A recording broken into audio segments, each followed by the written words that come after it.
Giza का pyramid दुनिया का 7वां अजूबा है जो इजिप्ट में 4500 सालों से ज्यों का त्यों खड़ा है, जिसका समय भी कुछ नहीं बिगाड़ पाया।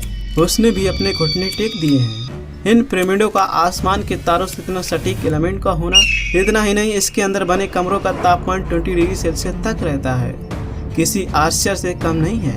यही नहीं, पिरामिडों में तो आश्चर्य ही आश्चर्य भरे पड़े हैं। आश्चर्य में डालने वाला पहला आश्चर्य, ये पिरामिड देखने में आपको पिरामिड या मकबरे जैसे लगते होंगे, मगर इन्हें मकबरे ना मानकर पिरामिड की तरह देखें तो हमें एक और खास चीज मिलती है। इनमें पावर प्लांट की तरह एनर्जी पैदा करने की काबिलियत थी। इन पिरामिडों को देखकर तो ऐसा लगता है जैसे कि हमारे इतिहास को एलियन के द्वारा बदला गया है। गीजा के पिरामिड को देखकर इन बातों में सच्चाई भी दिखती है। नमस्कार दोस्तों, मैं हूं आपका वनिश। स्वागत है आपका वनिश चैनल में। तो चलिए दोस्तों, अनुभूति करते हैं। ये वही गीजा का पिरामिड है जो 4500 सालों से आज तक ज्यों का त्यों खड़ा है। वैज्ञानिकों को लगता था कि पिरामिड के किंग चेम्बर और किंग चेम्बर से लेकर सब कुछ जान लिया था, मगर जब 1980 में एक्सरे वेव डाली गई तो हमें पता चला कि किंग चेम्बर और किंग चेम्बर के अलावा भी कुछ हिडन चेम्बर हैं। वैज्ञानिकों को लगा कि ये वही चेम्बर है जहाँ पर प्राचीन काल से पिरामिड के कई सारे राज दबे हैं। उस चेम्बर तक पहुँचने का रास्ता बहुत छोटा था, इतना छोटा था कि एक मोटी बिल्ली भी उससे नहीं घुस सकती थी। ठंड रख बता रहा हूँ। मस्त जोक मारा रे, ये हंस रहे हलकट हंस।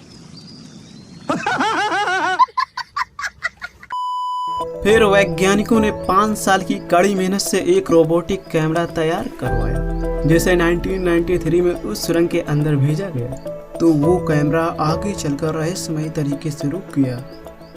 कुछ फील हुआ ना?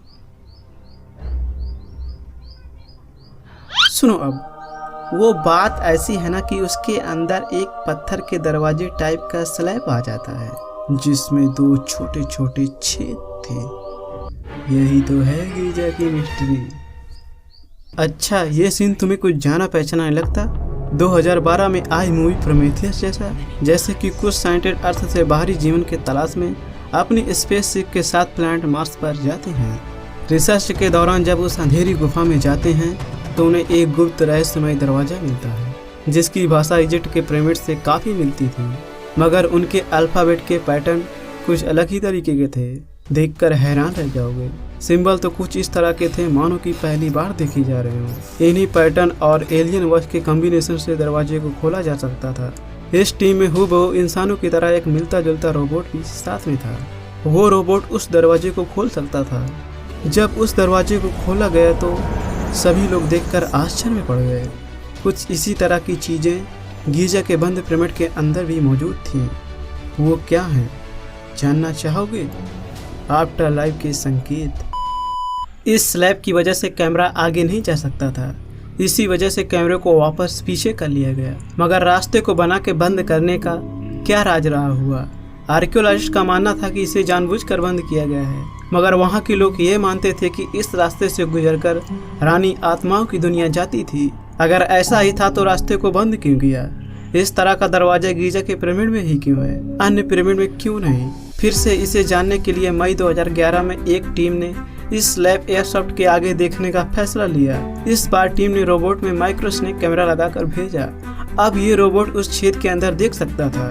फिर क्या था, जैसे ही रोबोट ने कैमरे को उस छेद के अंदर डाला तो उन्हें एक हिडन छिपा हुआ कमरा मिला। अच्छा, फिर तो जरूर उस कमरे में कोई खजाना या खजाने का रास्ता मिला होगा।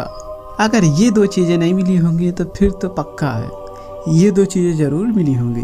पुराने जमाने की कलाकृतियाँ या फिर ताबूत मिले थे ना वन्नीश जी? बोलो ना प्लीज। खामोश! वहाँ कुछ भी नहीं था। उन मूंजियों ने उस कमरे में एक फूटी कौड़ी तक नहीं छोड़ी थी। इजिप्शियन मानते थे कि पिरामिड मकबरे हैं जिसका सामान एक जमाने में लूट लिया गया था। 20वीं सदी में रखे जब इन सार्कोफेगस को खोला गया तो वो पूरी तरह से खाली थे। यहाँ तक कि मिस्र के किसी भी पिरामिड में ना ही कोई मम्मी मिली और ना ही कोई ताबूत। अगर ग्रेट पिरामिड एक मकबरा नहीं था तो उसका असली मकसद क्या था? जब कैमरे ने उस छेद के अंदर देखा तो उसके सामने 2 मेटल या कॉपर की रॉड मिली जो दीवार से अटैच थी। जब कैमरे को जमीन की ओर घुमाया गया तो वहाँ लाल रंग के निशान थे। और ये निशान इलेक्ट्रिक सिंबल के थे।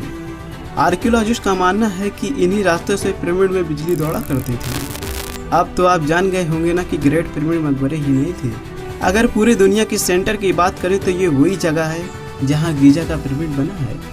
इन पिरामिडों को बहुत ही सटीक मापदंडों से बनाए गए हैं। नाप तोल तो ऐसे की गई है जैसे कंप्यूटर वाला कांटा। इन पिरामिडों की नाप तोल में 1 इंच की भी गलती नहीं की गई है। आखिर इन पिरामिडों के लिए इतनी माथापच्ची क्यों की गई है? मुझे तो शक है रे बाबा, ये एलियन जहाँ से आए होंगे ना, इनका भी घर पिरामिडों की तरह बना होगा। शायद इसी वजह से इतना सटीक बना के गए हैं। मुझे तो यह भी शक है कि एलियन पृथ्वीवासियों का सारा नमक खा गए होंगे, तभी तो 1-1 इंच का हिसाब दे के गए हैं। आप समझा मैं खोपड़िया क्यों इतनी चकरा रही थी। अगर ग्रेट पिरामिड ऊंचे दर्जे की मशीन थी, पावर प्लांट की तरह एनर्जी पैदा करती थी, तो इसका जवाब पिरामिड के नीचे छिपी हुई चीजों पर मिल सकता है। 2000 पूर्व में इंजीनियर कैडमैन ने एक थ्योरी दी थी। उनका मानना था कि इजिप्शियन पास में बहती नील नदी से ग्रेट पिरामिड के नीचे बने कमरे में पानी भेजते थे। इसी पानी के भराव से पिरामिड के नीचे ढेर सारा हाइड्रोलिक प्रेशर बनता था, जिसकी वजह से पूरा पिरामिड वाइब्रेट करने लगता था। जांच से पता चला था कि जमीन के नीचे वाटर इरोजन के निशान भी मिले हैं और ये निशान दीवारों पर भी थे। ऊपर की टूटी छत को देखने से पता चलता है कि इससे कंप्रेशन वेव टकराती होंगी और इन कंप्रेशन वेव से हाइड्रोलिक पल्स पैदा की जाती होंगी। इंजीनियर किस डर मानते हैं कि इस कमरे में बनी उन 2 सुरंगों में इसका जवाब छिपा है, जिसे लोग किंग चेम्बर कहते हैं। इन 2 सुरंगों से उत्तरी सुरंग से आने वाला पहला केमिकल हाइड्रेटेड जिंक था। दक्षिणी ध्रुव से आने वाला दूसरा केमिकल डाइल्यूट या हाइड्रोक्लोरिक एसिड था। ये दोनों केमिकल उस सुरंग की दीवार में पाए गए हैं। ये दोनों केमिकल पिरामिड के बाहर से डाले जाते थे। दोनों केमिकल सुरंगों के माध्यम से आकर क्यून चेम्बर में मिक्स होते थे। इससे कंबस्शन होता था। आप इसे घर में भी प्रयोग कर सकते हैं। एक ऐसा डिब्बा लीजिए जो कुछ इस तरह का हो, जिसमें 3 नलियां हों। एक नली में डालिए हाइड्रेटेड जिंक, दूसरे में डालिए हाइड्रोक्लोरिक एसिड। अब दोनों को बंद कर दीजिए। अब होगा जादू, यानी रिएक्शन। इस रिएक्शन में बनने वाली गैस हाइड्रोजन है। ये रहा इस रिएक्शन का जादू, थाना कमाल का जादू। इससे भी कमाल का जादू इस लाल वाले सब्सक्राइब बटन में छिपा है। दबा के तो देखो, फिर देखो कैसे खुलता है गीजा की मिस्ट्री का राज। दबा लिया ना? चलो अब चलते हैं मिस्ट्री की तरफ। इसी रिएक्शन की तरह बिल्कुल हिडन चेंबर से निकलकर हाइड्रोजन गैस क्यून चेंबर से किंग चेंबर तक जाती थी।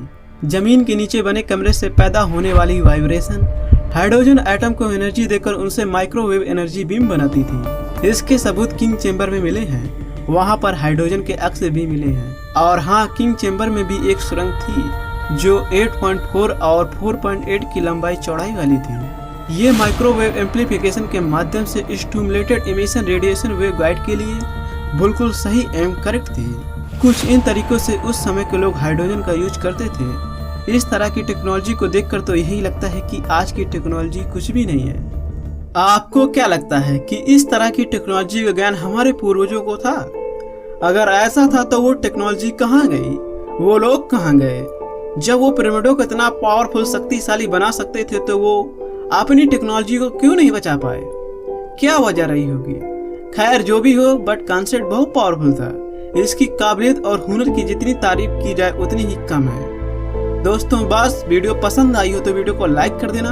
उस लाल कलर वाले सब्सक्राइब बटन को भी दबा के घंटी वाले आइकन को भी ऑल में सेट कर लेना। Thank you.